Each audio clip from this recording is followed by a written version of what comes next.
चोर से जको तुमने चोरी काई करी तो चोर जका सो का आइयो। भगवान कन्हैया ने तो घर घर में जाके माखन चुराओ, तो हमने चोरी कर ली तो कौन सा बड़ो काम कर दू। अब भगवान कन्हैया ने तो 6 दिन की उम्र में पूतना राक्षसी को भी मार दिया था। तुम काऊ को मर्डर कर दो तो जेल में सड़ जाओगे। लेकिन आजकल के लोग ना अपनी तुलना भगवान से करते हैं। बहुत से लोग ये कहते हैं काऊ से जब हमने अपनी कानों से सुना है किसी से ये कहो भैया तुम नशा क्यों करते हो, बोले सो का यो बोले बाबा तो भांग पियते है। अब भोले बाबा ने तो विष भी पी लिया था, तुम्हारी हिम्मत हो गई तो तुम पी के दिखाई दे। बताओ सही बात है कि नहीं है। तो आज के जमाने में लोग जो है ना वो महाराज अपनी तुलना भगवान से करते हैं। अब देखो भगवान कन्हैया को माखन चुराने की क्या जरूरत थी। हाँ ये बात तो सही है, भगवान ने लीलाएं की और लीला करने के लिए भगवान का अवतार हुआ था। भगवान गोपियों के माखन चुराने के लिए इसलिए जाते थे क्योंकि महाराज भगवान जो थे वो गोपियों से बड़ा प्रेम करते थे। गोपियां जो थी वो भी भगवान से बड़ा प्रेम करते थे।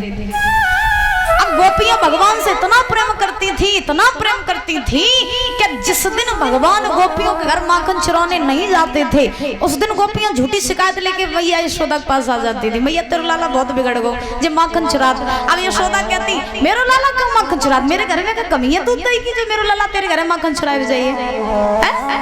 तुम झूठी झूठी शिकायत लेके आती हो। गोपियां शिकायत झूठी लेके इस वजह से जाती थी कि बेना झूठी शिकायत लेके चलेंगे तो कम से कम कन्हैया के दर्शन तो हो जाएंगे। गोपियां भगवान के दर्शन करने के लिए हमेशा व्याकुल रहती थी। अब भगवान गोपियों को कभी परेशान देख नहीं सकते थे। याद रखना जब भक्त के मन में भाव होता है ना भगवान के प्रति मैया, तो भगवान भी कभी अपने भक्त को उदास नहीं देख पाते। याद रखना गोपियों के मन में भगवान के प्रति भाव था। गोपियां भगवान के लिए कुछ भी कर सकती थी, कुछ भी। भगवान जानते थे कि गोपियां मुझसे बड़ा प्रेम करती हैं, तो गोपियों को हम कभी भी उदास नहीं करेंगे, गोपियों को कभी भी निराश नहीं करेंगे। तो भगवान गोपियों के घर इसलिए माखन चुराने जाते थे कि मेरे ब्रह में गोपियों को तड़पना न पड़े, मेरा इंतजार न गोपियों को करना पड़े, इसलिए भगवान माखन चुराने के लिए जाया करते थे। अच्छा भगवान ने घर घर में जाकर के माखन चुराया तो भगवान का नाम पड़ा माखन चोर भगवान। बोली माखन चोर भगवान की।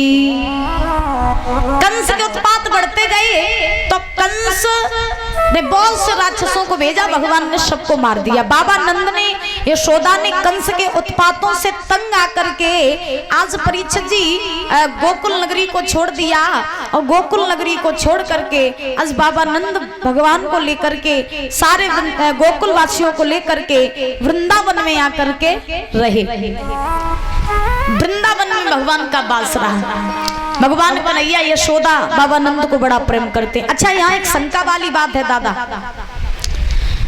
परीक्षित जी ने सुखदेव जी महाराज से प्रश्न किया, हे व्यास नंदन सुखदेव जी महाराज हमें ये बताइए कि जो भगवान के अनन्य भक्त होते हैं भगवान उन्हीं के ऊपर कृपा करते हैं, और मैया यशोदा और बाबा नंद ने ऐसे कौन से अच्छे कर्म किए थे जिन कर्मों के कारण भगवान कन्हैया नंद और यशोदा के यहाँ पर रहे।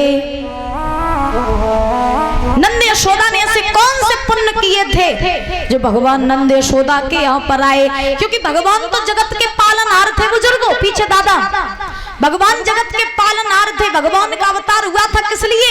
राक्षसों को मारने के लिए, कंस जैसे पापियों को मारने के लिए। और भगवान चाहते तो महाराज मथुरा में रह करके जिस समय भगवान का अवतार हुआ था उसी समय भगवान वही मथुरा में कंस को मार सकते थे। क्यों? क्योंकि वो भगवान थे, उनके सामने किसी की पेश नहीं जाती। तो भगवान मथुरा में रह करके भी कंस को मार सकते थे। फिर ऐसा कौन सा कारण था जिस कारण से भगवान जो थे वो नंद यशोदा के यहाँ पर आए? कुछ तो पुण्य किए होंगे। अच्छा किसी को पता है ये बात है? किस किस को पता है? आपको पता है? अच्छा चलो हम भी बता रहे हैं आपको।